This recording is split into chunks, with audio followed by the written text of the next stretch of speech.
Bismillahirrahmanirrahim. Alhamdulillahirabbil alamin. Wassalatu wassalamu ala asyrafil anbiya'i wal mursalin wa ala alihi wa sahbihi ajma'in. Qala rabbi shrah li sadri wa yassir li amri wahlul 'uqdatam min lisani yafqahu qawli. Subhanaka la 'ilma lana illa ma 'allamtana innaka antal 'alimul hakim. ولا حول ولا قوة إلا بالله العلي العظيم. ربي زدنا علما أما بعد. السلام عليكم ورحمة الله تعالى وبركاته. Alhamdulillah, pertama dan selama-lamanya marilah kita sama-sama memanjatkan setinggi-tinggi kesyukuran kita kepada Allah Subhanahu wa taala, kerana dengan limpah kasih sayang Allah Subhanahu wa taala kita masih lagi diberikan kesempatan oleh Allah untuk terus hidup di muka bumi Allah Subhanahu wa taala. Alhamdulillah, bersyukur kita kepada Allah Subhanahu wa taala kerana dengan pilihan dari Allah Subhanahu wa taala, dengan kekuatan dari Allah Subhanahu wa taala, kita dapat sama-sama mendirikan solat maghrib secara berjemaah. Mudah-mudahan solat yang kita lakukan akan diterima oleh Allah Subhanahu wa taala dan akan dinilai oleh Allah Subhanahu wa taala sebagai satu daripada amal-amal soleh. Mudah-mudahan dengan amal soleh yang kita lakukan, Allah Subhanahu wa taala akan memandang kita dengan pandangan rahmat dan kasih sayangnya. Mudah-mudahan dengan rahmat dan kasih sayang Allah Subhanahu wa taala kita akan dimasukkan oleh Allah ke dalam syurga-Nya. Tuan-tuan, puan-puan sidang jemaah yang dirahmati oleh Allah Subhanahu wa taala, sebelum kita pergi kepada perbincangan kita pada malam ini, iaitu berkaitan dengan kisah pelik tapi benar yang kelima. Kita dah baca sebelum ni 4 kisah. Antara minggu lepas atau 2 minggu lepas kita baca kisah bagaimana keadilan yang ada pada hakim yang bila mana dia mengikut apa yang ada di dalam kitab dan juga as-sunnah, iaitu Syurah rahimahullah. Dan insya-Allah pada malam ini kisah yang akan dibacakan adalah berkaitan dengan seorang sahabat Rasulullah sallallahu alaihi wasallam, iaitu Uqbah bin Ghazwan, yang mana bila mana dia diangkat menjadi pemimpin, tetapi dia berdoa kepada Allah, Ya Allah, aku tidak mahu menjadi pemimpin. Jadi kita akan baca kisah dia, kenapa dia tak nak menjadi seorang pemimpin. Sebelum tu saya nak berkongsi dengan tuan-tuan dan puan-puan berkaitan dengan doa yang kita baca di dalam solat. Mungkin ada di antara kita yang memahami setiap makna dalam doa-doa yang kita baca di dalam solat kita, tetapi mungkin ada juga yang tidak mengetahui. Dan antara jalan untuk kita mendapat khusyuk dalam solat adalah bila mana kita memahami butir-butir yang kita sebutkan di dalam solat, apa maksud dia. Maka kalau kita faham, maka bila mana kita solat, di samping kita membaca doa-doa tersebut, maka kita akan hampir dengan Allah Subhanahu wa taala dan kita akan sentiasa rasa nak solat sebab kita faham apa yang kita minta. Dan solat itu juga merupakan satu doa, kan? Kalau kita belajar kitab fiqh, as-salat fil lughah wa ad-du'a. Hiya ad-du'a. Solat itu pada segi lughah adalah doa. Maka setiap sebutan kita dalam solat, bacaan kita dalam solat, ia sebenarnya merupakan satu doa. Contohnya bila mana kita membaca Fatihah, Iyyaka na'budu wa iyyaka nasta'in, kepadamu sahaja yang kami sembah dan kepadamu juga tempat kami memohon pertolongan. Ihdinas siratal mustaqim, tunjukkanlah kami jalan yang lurus. Kan, itu merupakan satu doa. Dan bila mana kita memahami doa tersebut, maka bila mana dalam hati kita ada bersama dengan pengharapan tersebut, maka kita akan menjadi lebih khusyuk dalam solat. Dan pada hari ini saya nak berkongsikan dengan tuan-tuan dan puan-puan berkaitan dengan maksud yang ada dalam doa di antara dua sujud, kan? Dan doa dari antara dua sujud tu dia bukan merupakan satu rukun. Kalau kita duduk saja tak baca pun sah sembahyang kita. Sebab rukun dalam sembahyang ni dia ada rukun qalbi, rukun fi'li, rukun qawli, kan? Dan bila kita tengok rukun qalbi, iaitu apa yang ada dalam hati, iaitu niat, lintasan hati. Kemudian rukun fi'li, perbuatan. Dan rukun qawli, iaitu bacaan ataupun perkataan. Salah satu daripada dalam rukun qauli itu, doa di antara dua sujud dia tak termasuk.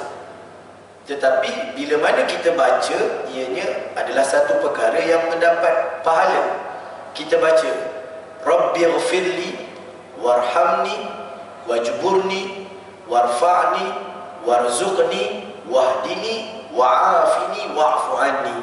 Apa maksudnya? Kalau kita tak faham maksud tersebut, kita akan baca macam tu je. Dan kita tak tahu, kita tak ada feel, kita tak akan rasa apa yang kita minta. Sebenarnya dalam doa di antara dua sujud itu, dia ada satu permintaan yang sangat besar di antara kita kepada Allah Subhanahu Wa Taala untuk kehidupan seharian kita. Kan? Kita sebab tu bila mana kita Nabi SAW dalam sebuah hadis yang mafhumnya ada mengatakan bahawa barang siapa yang solat 5 waktu, umpama bila mana dia keluar daripada mendirikan solat, dia seolah-olah masuk ke dalam satu sungai yang dia keluar daripada rumah, masuk sungai itu dan bersih diri dia. Kerana apa? Kerana dalam setiap doa kita tu dia ada pengharapan. Kan? Kita baca apa? Rabbighfirli. Apa maksud Rabbighfirli? Iaitu, ya Allah ampunkan dosaku. Kan? Sebab tu kita banyak buat dosa. Bila mana kita solat, kita mohon Allah ampunkan dosa kita. Selepas solat kita bersih. Kan? Sebab tu inna salata tanha 'anil fahsya'i wal munkar. Sesungguhnya pada solat itu dia akan mencegah diri kita daripada perlakuan yang buruk dan perlakuan-perlakuan yang munkar. Kerana apa? Dalam solat itu ada permohonan. Rabbighfirli, ya Allah ampunilah aku. Kan? Kemudian Rabbighfirli warhamni, dan kita minta kepada Allah supaya Allah merahmati kehidupan kita. Rahmat Allah sangat penting dalam kehidupan manusia. Tanpa rahmat hidup manusia habis. Macam mana boleh seorang suami boleh pukul, tendang isteri? Sebab dalam jiwa dia tak ada sifat rahmat. Macam mana seorang manusia bila mana tengok kucing datang dekat dia, dia boleh tendang kucing tu? Macam mana dia boleh ambil kucing bakar, boleh ambil kucing letak dalam mesin basuh dan sebagainya? Kerana tidak ada sifat rahmat dalam diri dia. Sebab tu kita mohon kepada Allah Subhanahu Wa Taala supaya kita dirahmati oleh Allah Subhanahu Wa Taala. Rabbighfirli warhamni wajburni. Apa maksud wajburni? Maksudnya kita mohon Allah menutup keaiban yang ada pada diri kita. Seringkali saya bagi tahu bahawa kita ni kalau Allah tak tutup aib kita, tak ada orang yang nak hampir dan dekat dengan kita. Saya kalau duduk depan ni, Allah buka, terungkap segala keaiban yang ada pada diri saya, orang tak akan dengar, alah ustaz pun sekian. Sebab tu penting kita minta kepada Allah supaya Allah menutup keaiban kita. Dan jangan bila mana kita dah minta kepada Allah tutup keaiban kita, kita sendiri yang buka. Buat maksiat, tayang dekat Facebook, tayang dekat segala apa media sosial yang ada, kan? Kita tak nak. Kan kita ingat minggu lepas kita baca kisah Syuraih nasihatkan seseorang, kan? Antara nasihat dia, jangan kita cerita semua masalah kita pada orang. Jangan jumpa semua orang cerita masalah kita. Kerana dalam kehidupan kita ni ada dua kelompok. Kelompok yang sayang dan suka kepada kita, kelompok yang tak sayang dan benci kepada kita. Kalau kisah tu kita cerita pada orang yang betul, dia akan simpati, dia akan mendoakan. Tapi kalau benda masalah tu kita cerita pada orang yang tak suka kita, maka dia akan bertepuk tangan dan seronok dengan apa yang kita hadapi. Maka dengan sebab itu kita mohon kepada Allah, Rabbighfirli warhamni wajburni, tutup segala keaiban kita. Sebab kalau keaiban ini terbuka dan diceritakan, maka dia akan menjadi saksi di hari akhirat Allah Subhanahu Wa Taala. Sebab tu dosa-dosa yang kita lakukan jangan kita war-warkan. Kan Allah dah tutup keaiban kita, jangan kita buka. Tak perlu lagi nak singkap kisah-kisah silam kita ceritakan. Setengah orang kadang dia rasa bangga walaupun dia dah bertaubat. Bila duduk dengan geng-geng mak motor, dia akan cerita, aku dulu masa muda lebih teruk daripada engkau ni, kelab malam mana aku tak pergi. Kan dia dah buka keaiban dia. Kan macam mana tak payah, yang dah lepas tu tutup, dah tutup, tak nak buka langsung. Sebab Allah dah tutup keaiban kita. Sebab tu bila mana seorang pezina datang bertemu dengan Nabi, seboleh-bolehnya Nabi nak dia supaya jangan mengaku, tutup aib tu. Mudah-mudahan diampunkan oleh Allah Subhanahu Wa Taala. Maka kita mohon kepada Allah supaya segala keaiban kita ditutup oleh Allah. Wajburni warfa'ni, dan kita minta Allah Subhanahu Wa Taala supaya meninggikan darajat kita. Kan darajat ni di sisi Allah Subhanahu Wa Taala. Warfa'ni warzuqni, kita minta Allah berikan rezeki kepada kita. Dan dia merupakan satu kepentingan dalam kehidupan manusia. Bila tak ada rezeki, dia rasa sempit, dia rasa susah, dan jadi putus asa. Kan? Jadi kita minta keluasan dengan Allah supaya Allah memberikan rezeki kepada kita. Warzuqni wahdini, dan kita minta Allah SWT berikan kita hidayah. Dan kita kena bersyukur kita berada di dalam surau pada hari ini adalah kerana hidayah Allah. Kalau tanpa hidayah Allah, mungkin kita sama macam orang lain, dekat rumah bersantai. Waktu maghrib masih lagi dekat padang, waktu maghrib mungkin dekat pasar malam, waktu maghrib duduk depan TV. Tetapi kerana hidayah Allah campakkan dalam diri kita, kita tahu bahawa waktu ini adalah waktu untuk kita taat dan patuh pada perintah Allah Subhanahu Wa Taala. Saya membesar di kawasan Setenggan, tuan-tuan dan puan-puan. Duduk di Ampang Lembah Jaya tu, kalau tengok tempat Setenggan tu kan, dan besar pula time kecoh musim hujan dulu tu.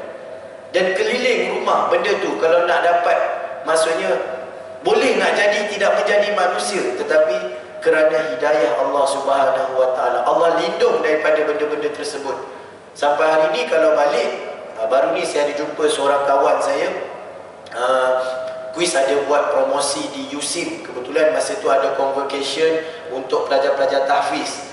Kebetulan kawan saya ni dia buka sekolah untuk fast track budak-budak tahfiz yang tak belajar SPM, yang tak pernah belajar SPM, kemudian nak ambil SPM. Maka dia menawarkan tempat untuk pelajar-pelajar ni untuk ambil SPM. Dalam tempoh 10 bulan dia akan ajar budak-budak ni supaya boleh skor dalam SPM.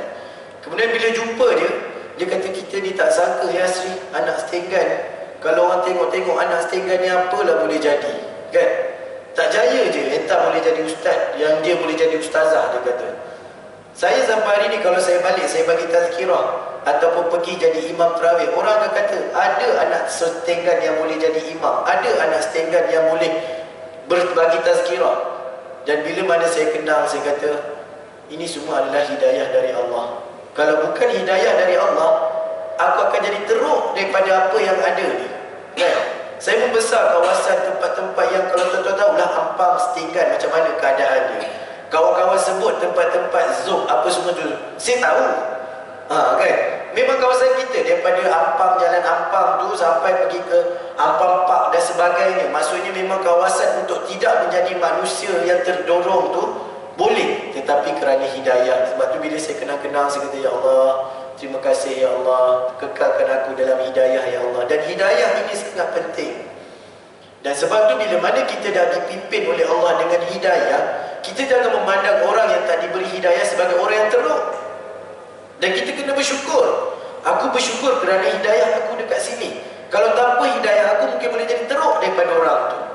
Bila saya kenal-kenal kenapa aku dibesarkan di kawasan Setenggan, kan, Allah bagi aku banyak manfaat supaya bila aku tengok orang Setenggan, aku akan sedar, kau ni kerana hidayah Allah kau boleh ada dekat sini. Kalau dah memang lahir daripada keluarga ulama, semua besar, hebat, tempat pun memang kita akan rasa, kita tak akan rasa macam mana kedudukan hidayah tu. Tapi bila mana kita duduk tempat begitu, tempat orang yang boleh tak jadi orang, kan, memang dengan segala masalah sosial boleh berlaku dalam keadaan mak ayah pula tak pernah kisah dengan siapa nak berkawan.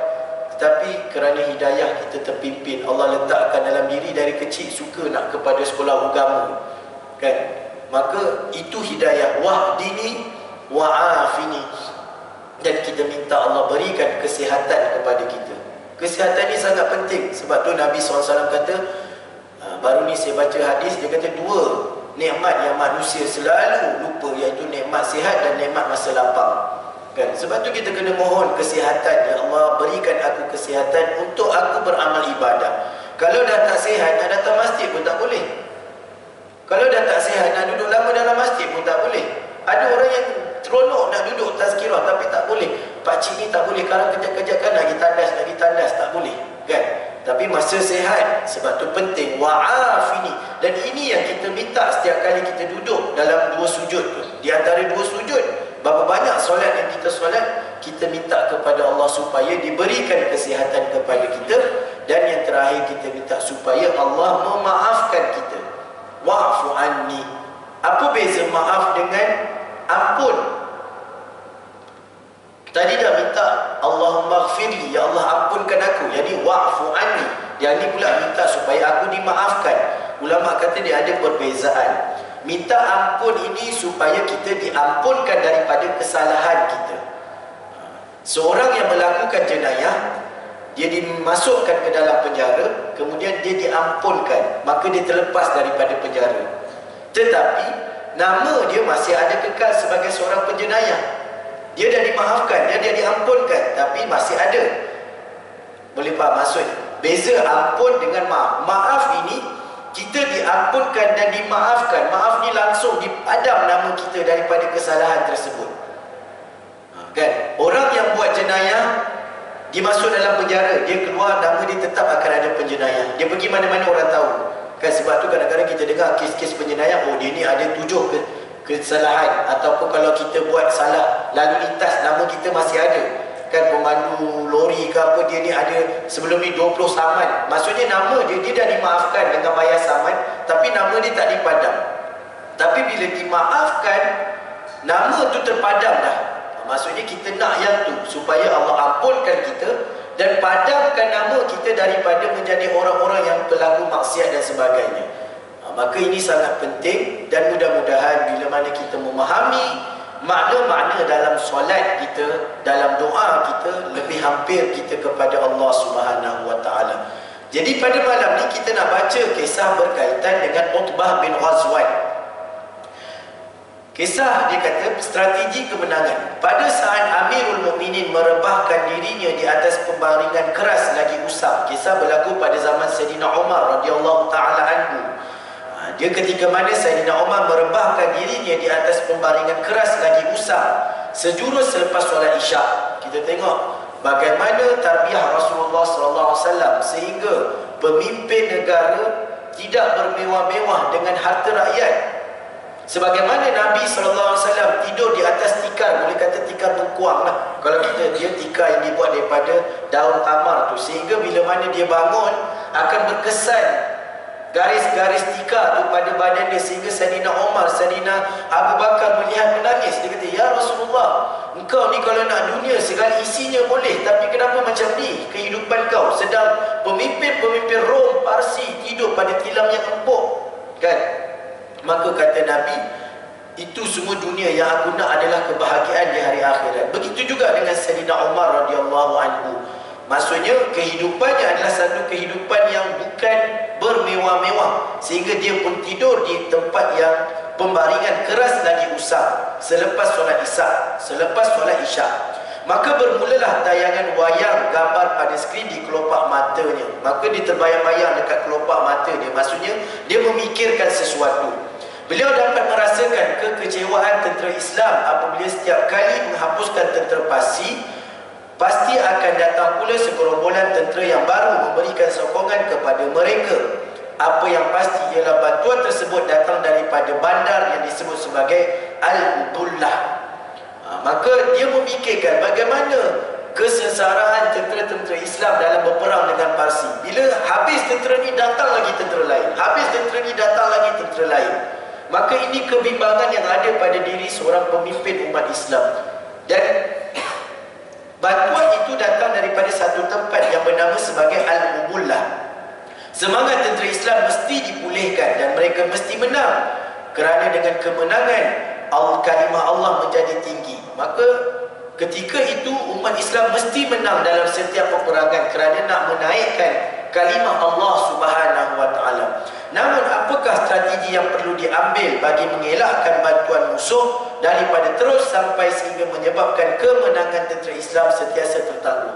Dalam fikiran dia fikir apa strategi perang yang boleh digunakan untuk menghapuskan tentera Parsi dan tentera-tentera Parsi yang datang daripada bandar Al-Ubullah. Berbagai-bagai perancangan timbul dalam minda Khalifah Islam ini sehingga mengganggu waktu rehatnya.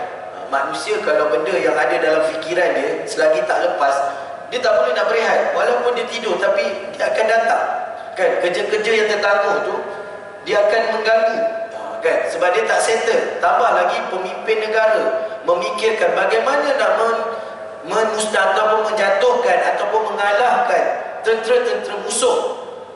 Untuk yang pertama, untuk kemenangan Islam. Yang kedua, nak bagi semangat tentera-tentera Islam ni supaya lebih bersemangat untuk peperangan-peperangan yang akan datang.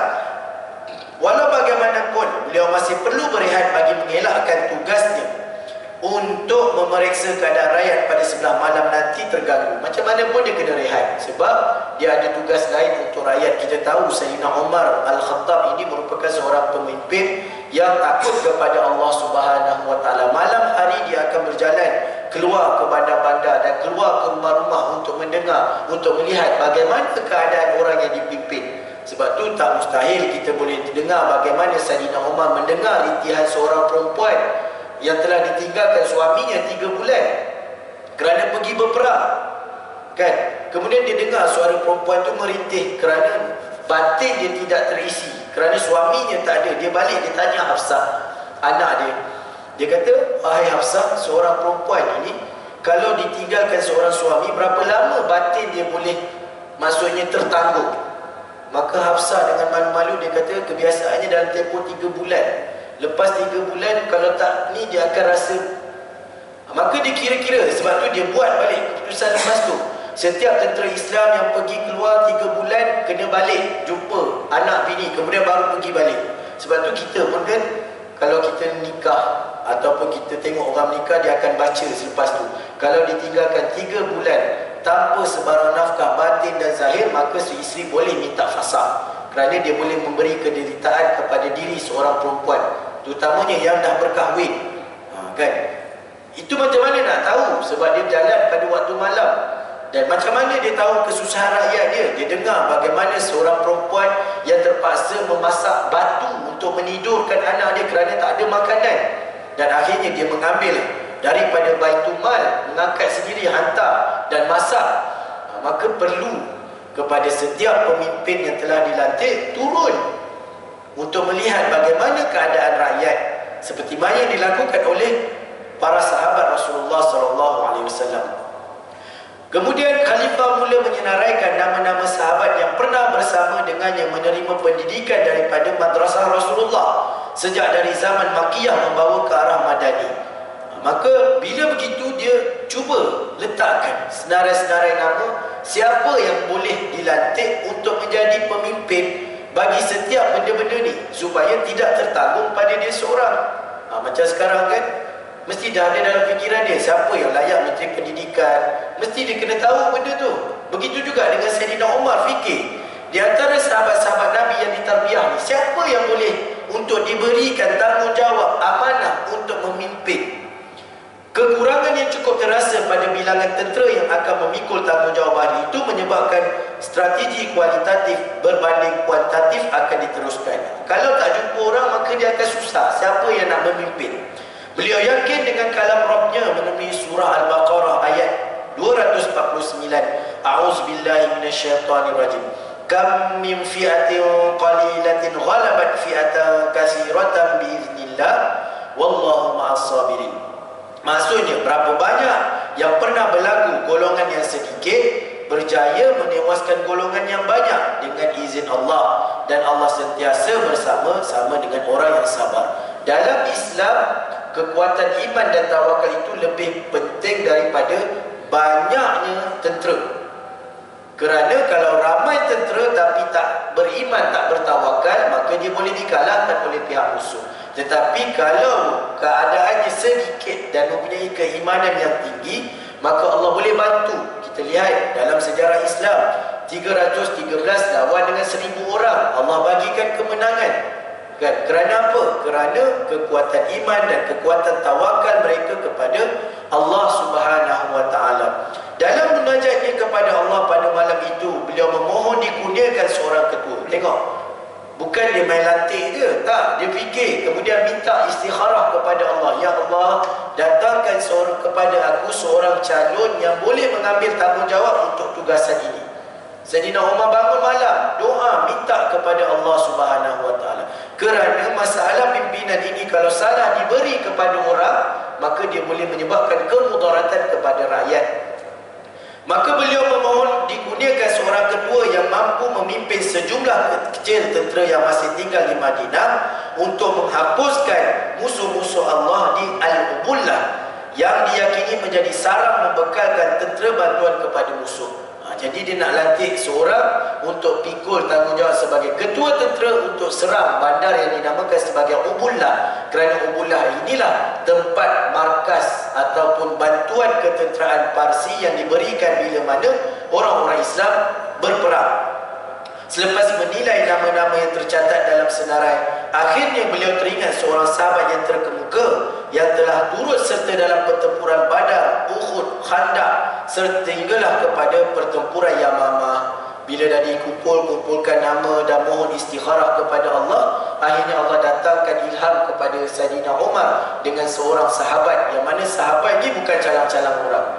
Maksudnya sahabat yang ada pengalaman bersama-sama dengan Nabi SAW dalam peperangan Badar. Dia turut dalam peperangan Uhud, dia turut dalam peperangan Khandaq. Maksudnya peperangan-peperangan yang besar bersama dengan Nabi SAW dan juga dengan peperangan Yamamah. Maka ketika itu dilantiklah seorang sahabat yang bernama Uqbah bin Ghazwan. Sahabat yang dipilih ini tidak pernah sekalipun menguzurkan diri daripada menyertai peperangan bersama dengan Rasulullah, Abu Bakar dan beliau sendiri. Jadi bila dia tengok bahawa Uqbah ini tak ada satu pun peperangan yang dia miss, melainkan pasti dia bersama-sama dengan Rasulullah. Bila mana dah bersama-sama dengan Rasulullah, pastilah dia ni banyak pengalaman. Pastilah dia dah melihat bagaimana Nabi SAW mentarbiyah tentera-tentera Islam. Dan kan, pengalaman ni sangat penting. Sebab tu kita tak boleh menafikan pengalaman orang-orang lama. Nabi SAW dalam peristiwa Isra dan Mi'raj, Nabi menggunakan pengalaman Nabi Musa AS untuk umat Nabi Muhammad SAW. Kan? Sebab tu penting, bila mana Nabi turun bawa 50 waktu solat, Nabi Musa kata, apa yang kau dapat daripada Allah? Allah bagi 50 waktu. Musa kata dekat Nabi Muhammad, wahai Muhammad, atas pengalaman aku dengan umat aku yang badannya lebih besar, tenaganya lebih besar, 50 waktu ni dia tak mampu nak buat, apatah lagi untuk umat kau. Maka Nabi menerima pandangan daripada Nabi Musa atas pengalaman yang dia ada. Maka pengalaman ini merupakan satu benda yang besar. Tak boleh, kan, susah. Kita pun kadang-kadang bila bekerja dengan orang berpengalaman, dengan orang baru nak mula bekerja tu berbeza. Yang baru ni nak kena latih macam-macam benda, dia tak faham, kan. Kemungkinan untuk dia melakukan kesalahan itu boleh jadi sebab dia tak ada pengalaman. Tapi dengan orang yang ada pengalaman, yang pernah ada, maksudnya sebelum-sebelum tu, maka dia boleh memudahkan sesuatu kerja. Maka dengan pengalaman yang ada pada Uqbah bin Ghazwan, maka dia dipilih. Beliau diiktiraf kerana memiliki kemahiran memanah dan bermain pedang yang begitu luar biasa. Bahkan lebih daripada itu, beliau terlibat dalam hijrah yang pertama ke Habsyah sebelum ke Madinah. Paling utama keislamannya yang mendahului kebanyakan sahabat yang lain, termasuk khalifah sendiri. Maka inilah bukti pengorbanannya untuk Islam yang sukar dipertikaikan. Bila mana dia pilih Utbah, dia lihat apa yang ada kelebihan pada Utbah. Antaranya Utbah ini antara yang awal memeluk Islam. Sebelum Sayyidina Umar memeluk Islam, Utbah dah memeluk Islam. Antara yang awal berhijrah. Sebelum orang berhijrah ke Madinah, dia dah berhijrah dulu ke Habsyah. Dan dia mempunyai kelebihan-kelebihan yang banyak. Menjelang solat subuh pada keesokan harinya, Amirul Mukminin membuat pengumuman melantik sahabat yang dimaksudkan itu, yaitu Utbah bin Ghazwan radhiyallahu anhu. Sebaik saja dilantik, pelantikan beliau disempurnakan, beliau telah memberi maklum menyertai seramai 310 orang bakal syuhada yang akan turut serta dalam rombongannya itu. Bila dah dilantik, bersama-sama dengan dia ada 310 orang tentera-tentera Islam yang akan dihantar untuk menyerang bandar yang bernama Al-Ubullah, kerana di situ merupakan markas tentera-tentera bagi orang-orang Parsi, kerajaan Parsi. Sebelum mengeluarkan arahan kepada tentera, beliau memberikan wasiat dengan berkata, sebelum keluar tu dia bagi wasiat pada diri dia dulu. Sebab tu kadang-kadang penting juga kan, kadang-kadang kita bila dapat sesuatu, adakah kita memberi wasiat kepada diri kita? Tetapi Utbah ni dia ingatkan diri dia. Apa kata dia? Dia kata, wahai Utbah, aku mengutuskan engkau ke bumi Al-Ubullah yang merupakan benteng terkuat Parsi, dan aku berharap Allah akan menurunkan bantuannya kepadamu dan tentera-tenteramu. Bumi itu mesti diperangi, sama ada mereka menyerah diri dan membayar jizyah, ataupun kamu mati syahid. Tiada pilihan yang ketiga. Dalam peperangan Islam, kalau kita belajar kitab jihad, kita bukan terus memerangi sesuatu kelompok. Katalah ada orang kafir, bukan terus serang dia. Yang pertama, dakwah dia kepada agama. Jom masuk Islam, ajak dia mengucap kalimah syahadah. Kalau dia tak nak, baru kita minta, okey, kalau begitu tak nak, bayar cukai dekat kami. Kalau dia tak nak, baru dia diperangi. Dan kalau keluar berperang, menunggu dua sahaja daripada Allah, sama ada Allah berikan kemenangan ataupun Allah berikan kemenangan di hari akhirat, iaitu gugur di dalam medan pertempuran sebagai seorang yang syahid. Bumi itu mesti diperangi, sama ada mereka menyerah diri dan membayar jizyah, ataupun kamu mati syahid. Tiada pilihan ketiga. Maka ini antara wasiat yang diberikan kepada Utbah. Kan, pergi sana, kau kena perang. Ajak dia kepada Islam. Dia tak nak, bayar jizyah. Kalau tak nak bayar jizyah, tak ada pilihan, sama ada perang, sampailah sama ada Allah bagi kau menang ataupun kau gugur sebagai seorang yang syahid. Bertakwalah kau kepada Allah dalam urusan kepimpinan, dan dipesan kepada dia, takutlah kamu kepada Allah dalam urusan kepimpinan. Kerana apa? Urusan kepimpinan ini bukan satu urusan yang kecil, urusan yang sangat besar. Sebab tu kita tengok dalam banyak-banyak hadis kelebihan-kelebihan orang yang tertentu, maka kelebihan-kelebihan pemimpin ini sangat besar. Antara 7 golongan yang akan mendapat lindungan Allah, antaranya adalah pemimpin yang adil, kan? Antara yang dapat sekian adalah pemimpin yang adil. Maka sebaliknya, kalau pemimpin tak adil, maka dialah yang akan dapat dulu benda-benda yang tidak, maksudnya azab dan sebagainya. Maka dia bukan satu kemewahan, bukan satu kebanggaan, tetapi dia seolah-olah bila mana memegang sesuatu tampuk pemerintahan, seolah-olah kaki sebelahnya telah pun berada di neraka Allah, sebelah kaki berada di syurga. Pilih. Bukan satu benda yang mudah. Sebab tu ketika mana Abu Dzar Al-Ghifari minta kepada Rasulullah, ya Rasulullah, lantiklah aku menjadi pemimpin. Maka kata Nabi kepada Abu Dzar, tak boleh Abu Dzar, kau seorang yang dhaif, kau seorang yang lemah, tak boleh beri kepimpinan kepada kau. Nampak? Nabi pun bila mana bab kepimpinan mencari orang yang kuat daripada segi agama, tajam akal fikirannya dalam nak membawa orang yang dipimpin itu kepada kejayaan. Kemudian nasihat Amirul Mukminin, dia kata, bertakwalah engkau kepada Allah dalam urusan kepimpinan, jauhilah perasaan takabur. Seorang pemimpin dia tak boleh ada rasa bangga diri, bongkak, sombong, aku seorang pemimpin, tak. Sebab tu Umar nasihatkan, bertakwalah kamu kepada Allah dan jauhilah daripada perasaan takabur. Kerana apa? Kerana takabur itu akan merosakkan akhiratmu. Ketahuilah bahawa engkau pernah bersahabat dengan Rasulullah SAW yang telah memuliakanmu, sedangkan sebelum itu engkau adalah orang yang hina. Kita dimulia sebab Islam. Kalau kita tidak ada Islam dalam diri kita, maka kita tidak ada apa-apa nilai di sisi Allah Subhanahu wa taala. Tempat orang yang tidak ada iman dalam dirinya adalah di dalam neraka. Kan? Bila mana datang dua orang, seorang beragama Islam, seorang tidak beragama Islam, Walaupun yang tidak beragama Islam itu kaya, handsome, hebat, tetapi sebenarnya di sisi Allah dia tidak ada langsung nilai apa-apa. Tetapi kalau seorang itu ada iman dalam diri dia, ada Islam dalam diri dia, maka dia adalah mulia di sisi Allah Subhanahu wa taala. Sebab tu kita semua ini mulia adalah dengan izin Allah, dengan pilihan Allah Subhanahu wa taala. Ketahuilah bahawa engkau pernah bersahabat dengan Rasulullah yang telah memuliakanmu, sedangkan sebelum itu engkau adalah orang yang hina. Engkau sebelum itu lemah, lalu menjadi kuat dengannya, sehinggalah hari ini engkau dipilih menjadi ketua yang akan didengari kata-katanya. Janganlah engkau dikuasai rasa sombong, kerana dengannya nanti engkau akan dihumban ke dalam neraka. Seorang pemimpin yang ada rasa sombong dan bongkak dalam dirinya kepada rakyat yang dipimpin, maka tempatnya adalah di dalam neraka Allah Subhanahu wa taala. Sebab tu tuan-tuan, dia bukan satu benda yang mudah. Ia ada satu tanggungjawab yang bukan hanya di dunia, tetapi di hari akhirat Allah Subhanahu wa taala dia akan dipersoalkan tentang setiap orang yang berada di bawah pimpinannya. Utbah berangkat bersama pasukan tentera yang akan menuruti perintahnya tanpa bantahan.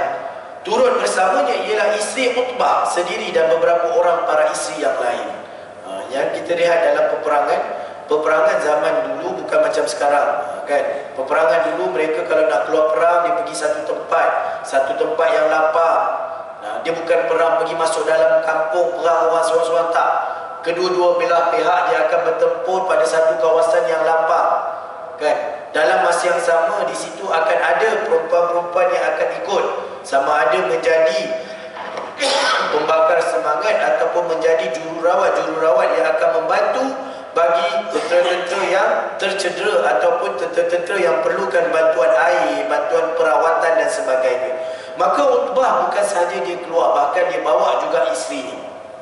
Sebaik sahaja berada berdekatan dengan Al-Ubullah, suatu persetujuan telah dicapai bersama beberapa orang kanannya untuk melibatkan golongan wanita dalam peperangan yang bakal ditempuh itu. Tengok, Utbah ni cerdik tak cerdik, dia ada strategi dalam perang. Dia orang ni keluar 310 orang yang berhadapan dengan begitu ramai tentera-tentera Parsi, maka mereka perlu satu strategi, maksudnya tipu helah.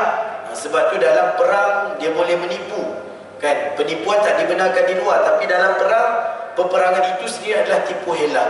Maka digunakan perempuan-perempuan ini untuk membuat satu tipu helah ataupun digunakan sebagai satu strategi. Apa yang dilakukan?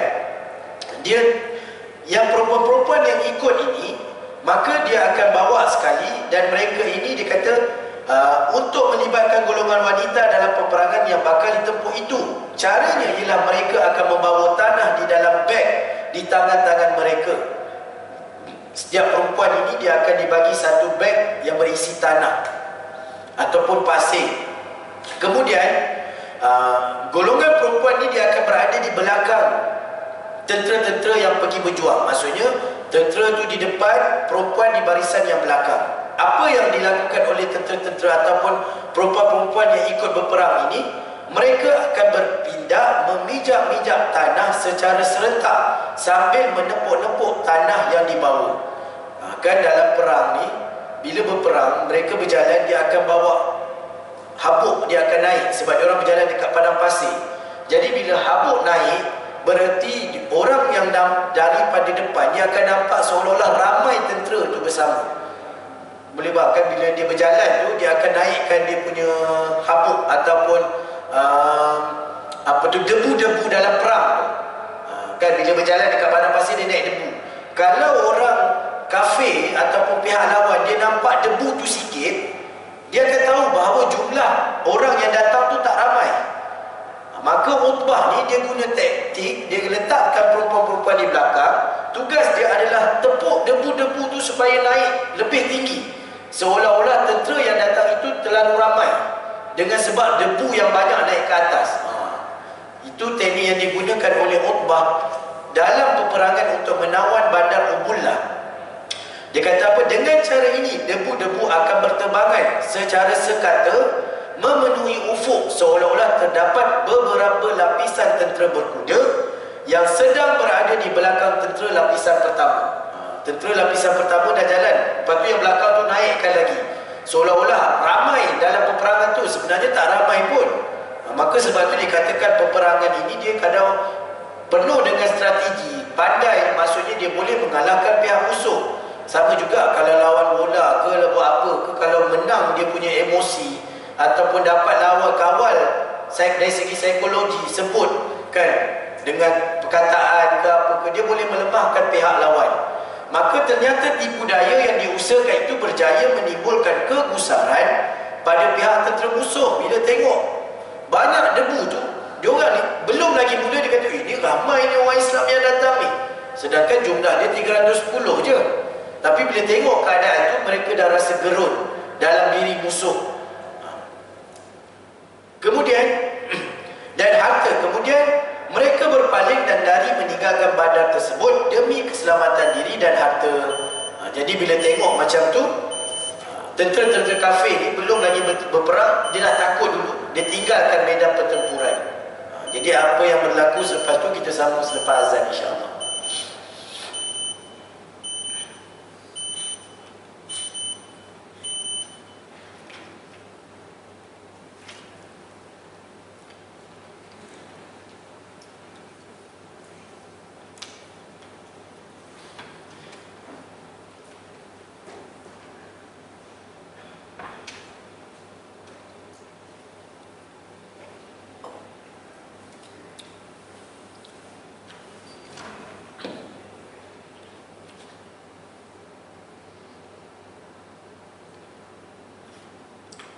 Allahu Akbar, Allahu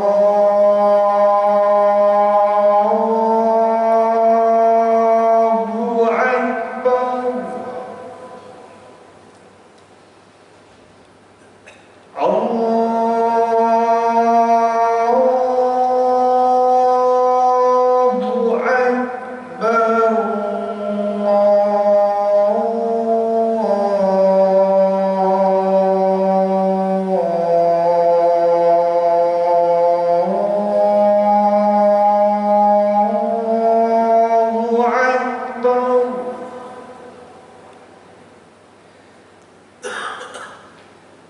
أشهد أن لا إله إلا الله.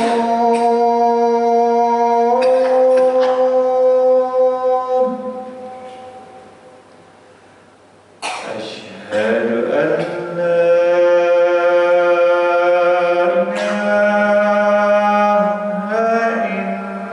إلا الله.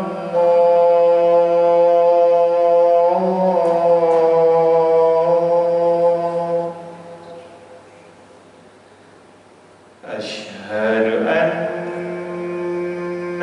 محمدًا رسول الله.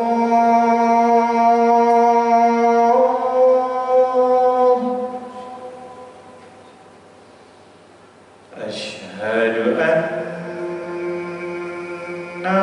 محمدًا رسول الله.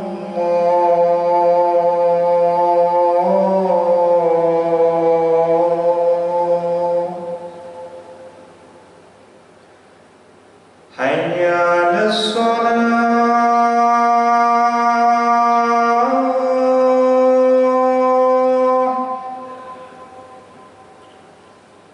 حي على الصلاة.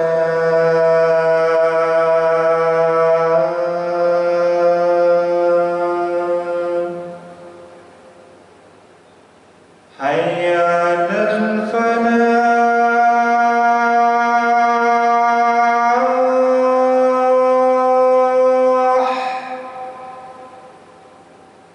حي على الفلاح.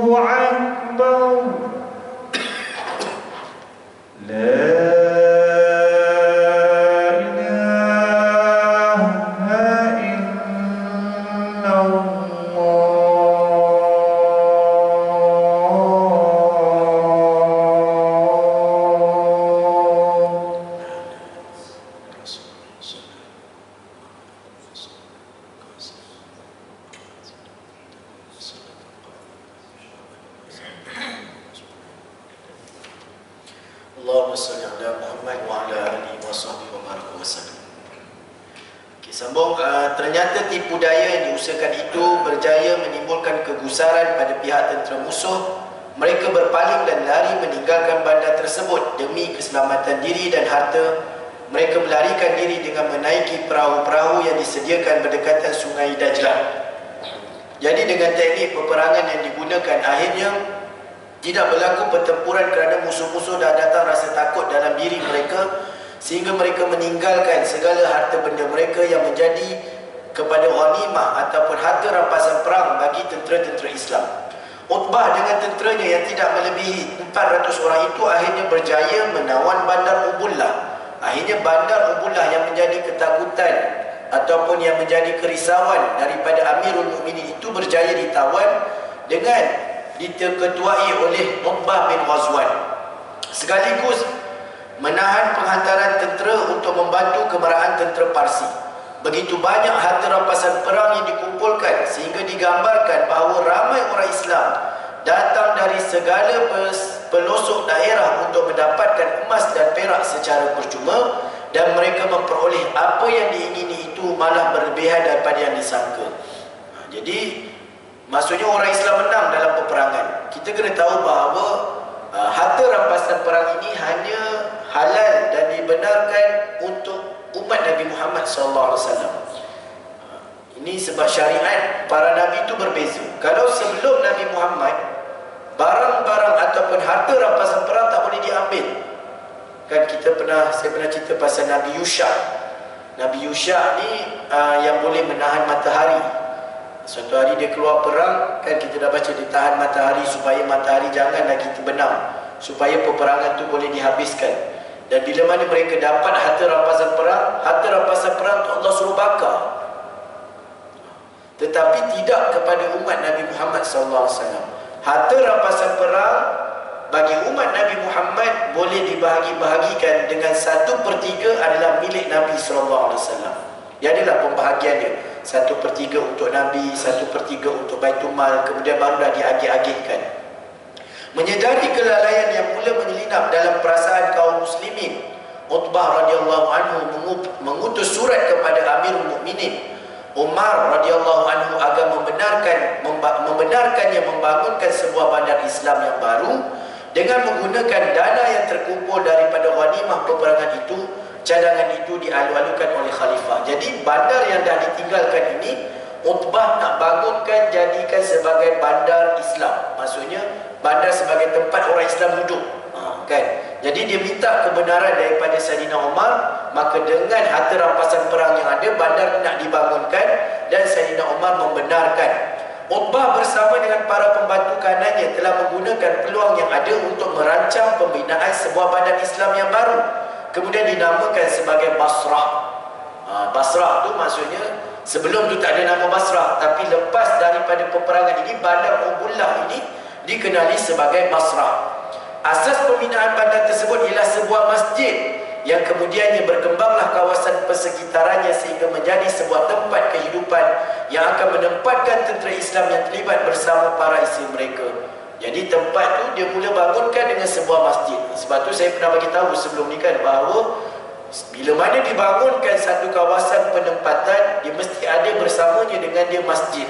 Kerana masjid itu merupakan hati dan merupakan jantung kepada sesuatu tempat, sesuatu kampung. Kalau tak ada masjid, maka tempat tu, kampung tu dia akan habis, tak ada apa-apa. Banyak masalah sosial, banyak benda sekali. Sebab tu masjid, surau perlu dihidupkan dalam setiap hai ataupun kawasan-kawasan penempatan. Cuba kita tengok tempat-tempat yang jauh, susah, jauh daripada masjid dan sebagainya. Maka di sana kita akan lihat bahawa orang yang hidup dalam kawasan itu, dia akan berada dalam keadaan yang tak tenteram, tak menarik rahmat Allah SWT. Sebab tu Nabi SAW bila mana berhijrah ke Madinah, perkara pertama yang Nabi buat adalah dengan membina masjid. Kan tak buat rumah dia dulu, bina masjid dulu. Sebab masjid ini adalah tempat perkumpulan umat Islam, dan masjid merupakan hati jantung bagi sesuatu kampung ataupun taman. Maka mereka telah bertindak, maka namun perlakuan Utbah amat berlainan daripada tentera yang lain. Ketika mereka asyik mengumpulkan tanah untuk dimiliki, beliau hanya tinggal di dalam kemah yang didirikan sejak awal kedatangannya dulu. Jadi orang Islam yang awal duduk dekat tempat tu, mereka dah mula berebut, cari tanah, ambil tanah, tapi tak kepada Utbah.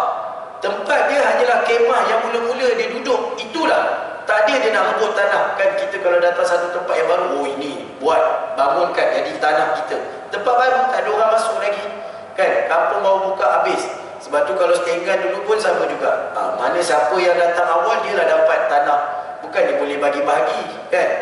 Jadi begitulah tentera Islam ketika itu, tapi tidak kepada Utbah. Orang lain sibuk cari tanah, dia tak. Tempat dia hanyalah kemah yang dia bina pada permulaan, dia sampai di tempat yang nama Ubullah. Dia masih lagi mengamalkan kesederhanaan dari segi makan, minum serta pakaiannya, sedangkan tentera yang dipimpinnya telah mula menikmati kemewahan hidup mereka. Orang lain hidup mewah tapi tidak pada Utbah. Utbah masih lagi beristiqamah dengan cara hidup yang dilihatnya pada pribadi Nabi SAW, Abu Bakar dan juga Umar radhiyallahu anhu. Beliau bimbang diracuni dengan perasaan al-wahmu yang disifatkan Nabi sebagai wabak yang berbahaya yang akan menimpa umat ini. Dan sekarang ni umat Islam telah pun dihinggapi dengan penyakit wahan. Apa penyakit wahan ini? Nabi SAW pernah bersabda dalam sebuah hadis, kata Nabi, dari Sauban, dia berkata, telah bersabda Rasulullah SAW, hampir sahaja bangsa-bangsa memangsa kalian sebagaimana orang lapar menghadapi meja yang penuh hidangan. Nabi kata, suatu hari nanti orang Islam ini akan menjadi mangsa bagi orang-orang yang bukan Islam. Seolah-olah mereka dimakan orang Islam macam mana kita makan makanan yang ada di hadapan kita, hidangan-hidangan yang ada. Nabi dah bagi tahu. Kemudian kata Nabi, seseorang bertanya, apakah saat itu orang Islam ini sedikit? Jawab beliau, kata Nabi, bahkan saat itu kalian banyak, orang Islam ini ramai, akan tetapi kalian seperti buih di lautan. Orang Islam ramai tapi tak kuat macam buih. Kemudian Allah akan cabut rasa takut dari dada musuh kalian. Orang kafir dah tak takut dah dengan orang Islam seperti mana zaman Rasulullah SAW. Dan Allah sungguh akan mencampakkan penyakit wahan dalam hatimu. Dan Allah SWT akan letakkan dalam diri umat Islam dengan penyakit wahan. Maka ketika itu para sahabat bertanya, apakah wahan itu ya Rasulullah? Maka Nabi menjawab, wahan itu ialah cinta dunia dan takut mati. Kan, sekarang ni orang takut mati sebab apa? Dah tinggal dunia ni, dah buat macam-macam, nak mati nanti dulu, kan. Kemudian berlakulah pada Utbah ini, dia kata apa? Dia kata Utbah melatih seorang untuk memegang jawatan gubernur. Jadi bila badan tu dah bangun, mesti ada seorang pemimpin. Utbah tak nak jawatan tersebut diberi kepada orang lain. Kemudian beliau kembali ke Madinah. Beliau meminta izin daripada Khalifah Umar agar tidak dibebankan dengan amanah kepimpinan. Ini diri umat Islam yang sebenar. Dia tak nak pegang jawatan. Bagi dia jawatan itu adalah satu benda yang sangat berat, yang bukan hanya di dunia tetapi di hari akhirat.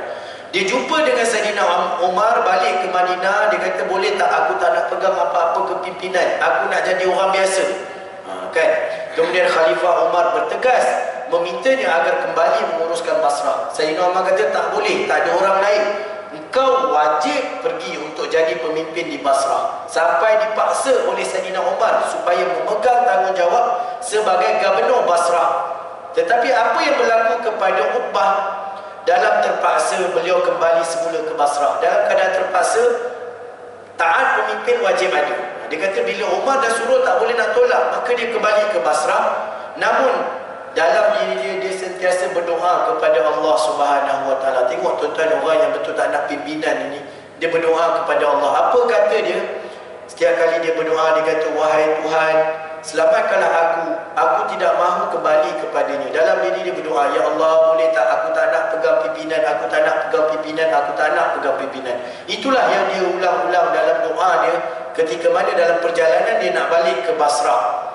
Maka doa dia dimakbulkan oleh Allah. Dalam perjalanannya, haiwan tunggangannya terpelecok menyebabkan beliau jatuh dan patah tengkuknya. Seolah-olah dia nak pergi ke Basrah tu berlaku aksiden dan akhirnya dia meninggal dalam kemalangan yang berlaku.